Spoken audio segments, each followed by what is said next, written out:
What's going on, guys, and welcome back to another video. Today we are tackling the hardest Star Wars quiz you will ever take, and this is from Joe.com, so you know it's probably pretty legit.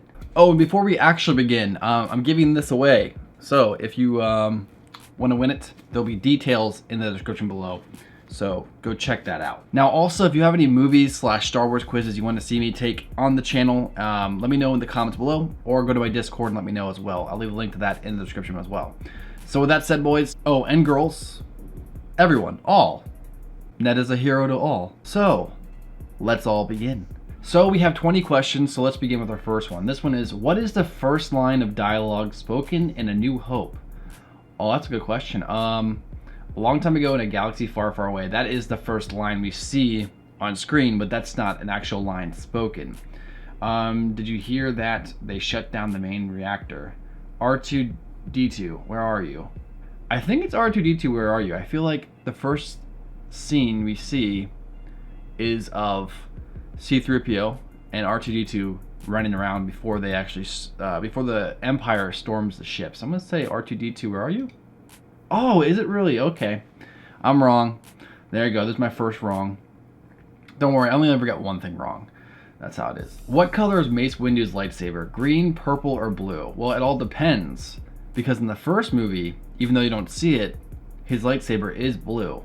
So technically both of these answers are right. However, I'm going to guess that this is probably like a not super Star Wars fan. You know, someone who's like very basic when it comes to their Star Wars quiz making.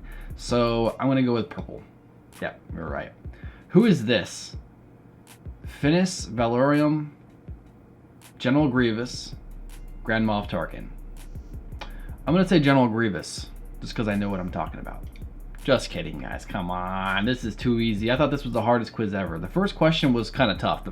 Now, how does Boba Fett appear to die? Cut in half by Darth Vader, falls into the Sarlacc, shot by Han. Okay, so Han hits him with that little plank, but it doesn't get shot, so it falls. Correct, of course. The Mandalorian has changed all this. Oh, okay, so they actually updated this. Real quick, let me check how recent this is. Usually the articles have when they were made 4 months ago. Okay, so it is relatively new. Sometimes I'll do these quizzes and they'll be like 5 years old, and I'll be like, what do you mean? This is right. And it's because, you know, things have changed in canon.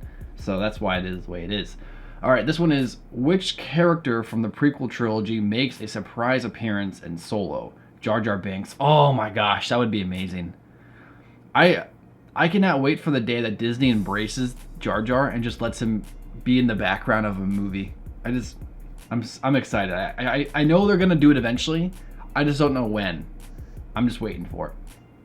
Count Dooku. Well, that's definitely not possible. For obvious reasons, and Darth Maul. We all know it's Maul. Next one, who is this? Watto, Sebulba, Rugar Nas. Well, it's definitely Sebulba, baby. Luke Skywalker's uncle and aunt are called Owen and Beru.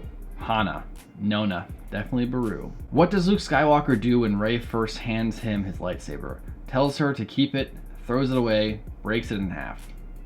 Could you imagine Luke just being like, I hate this thing. Ugh.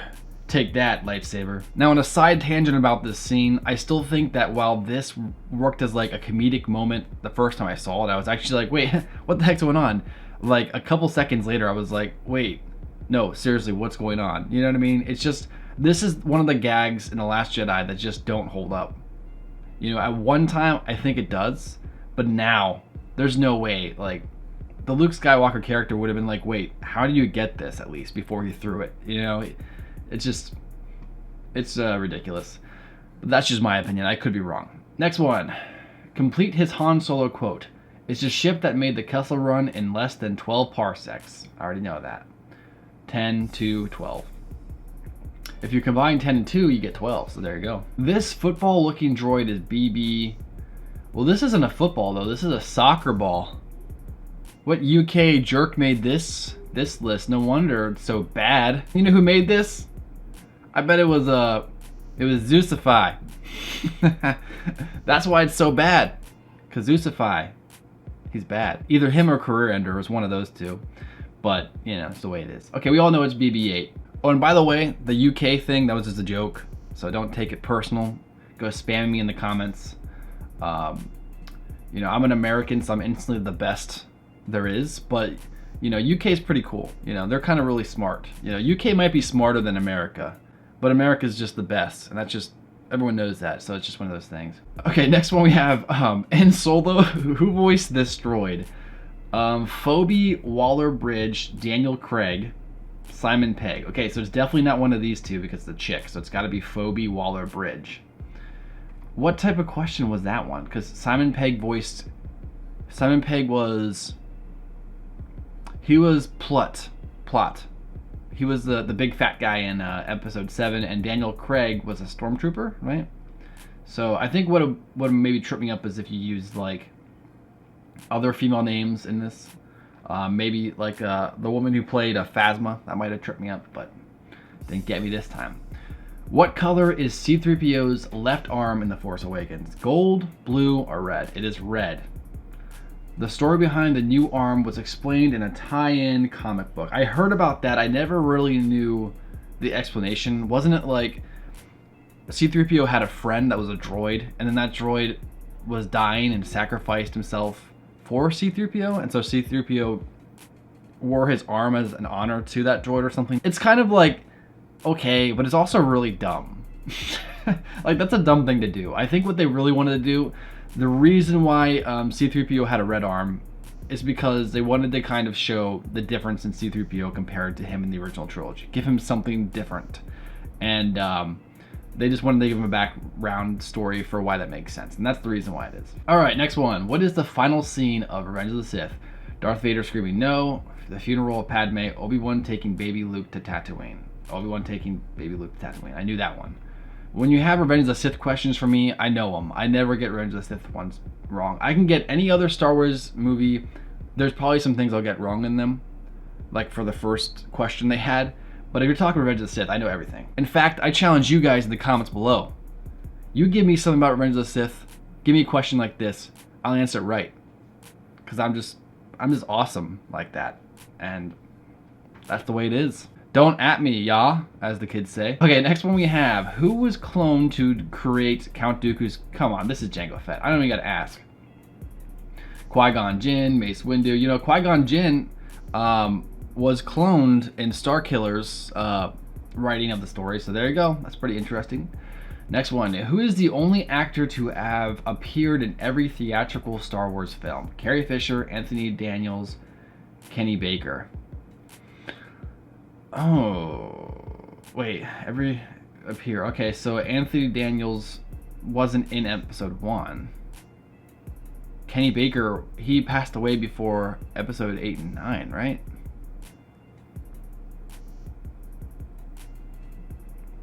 Carrie Fisher was only in episodes 4 through 9. So, it'd have to be Anthony Daniels. You know what? Anthony Daniels is probably in the background of something in episode 1. So we're going to say him. I was right. Okay, Anthony Daniels played C-3PO in all the films apart from Solo, where he played a different character called Tak. Okay, so I'm guessing that he's counting Anthony Daniels, the actor, as the broken down, not completed yet C-3PO from episode 1. So that, I guess that's okay. His voice, he has a voice credit for that, so that makes sense. All right. So far, this is really easy. This is not the hardest one. I'm really expecting like maybe the first 10 are going to be like easy. Well, the first one was kind of a little tough, but like the ones after that were super easy. So I'm thinking we're going to get a lot harder ones as it goes on. So let's see how it goes. Who directed The Empire Strikes Back? Richard Marquand, Irvin Kershner. I think it was Irvin, yeah. Next one. What is the surface of Crate covered with? Salt. They made sure to tell you that. That's another thing about The Last Jedi. It's like, oh, they're on a snow planet. They had a character actually go, salt. It's just like, okay, I get it. I know why they wanted to do that. They wanted to make it feel a little different from Hoth. But I would have been okay with a snow planet, you know? I don't know. It doesn't really matter to me, though. I just thought like that line was always kind of weird. All right, next one. What is the name of the animated Star Wars movie that was released theatrically? The Clone Wars. Yeah. The film acted as the lead-in to the TV series of the same name. Yes. I still feel like that film is like one of those things like when I first saw that was coming out, I was like, oh, that's pretty cool. And then like I heard the reviews for it and I was like, oh, it sounds bad. And the reason for that is because it's just a TV show. It's 4 arcs of a TV show combined into one. Actually, what I did for my Star Wars, the Clone Wars Explained videos that I've done, I'm going to start doing those again, by the way, for people who have been asking for those. I think I got 3 parts done. I'm currently working on part 4, so that's coming back. So get hyped for that, I guess. If you look at that series, I broke up the movie into certain different episodes because it works as, you know, different episodes. It's not just the Clone Wars 4 episodes arc. It's actually like their own episodes that were added into one movie, and that's why that movie really wasn't handled well by a lot of fans. If you look back on it now, I think it's okay because you have the rest of the series to watch, but that has always been like a hindrance towards the show because people look back at that and they go, oh, the Clone Wars movie was awful, so the TV series is going to be bad. But it wasn't. I mean, even me in my own personal experience, when I was getting like into high school when the Clone Wars movie was like out, and so I wasn't really at the point where I like cared about Star Wars. You know, I was too cool for it. You know what I mean? You know, when we all get into that state between like the ages of 13 and 16 or 17 where you're just like, I'm too cool for all of this. And eventually you're like, oh, this is actually pretty cool. Why'd I put this off for a couple of years? That's what I kind of did with the Clone Wars. So, yeah. All right, now with that said, let's move on to the next one. Which famous character's first appearance was cut from A New Hope only to be reinserted with new CGI in 1997 special? Oh, that's the Jabba the Hutt. Yeah, Jabba the Hutt scene. I hate that scene. Like, not only does it feel like weird, it feels like it was reshot. Like, years after the movie was out. And I know it was filmed during the filming of the movie. But for me, that scene, it feels like it was reshot. And I'm glad it actually didn't make it into the original cut. Now, of course, it made it into the special editions.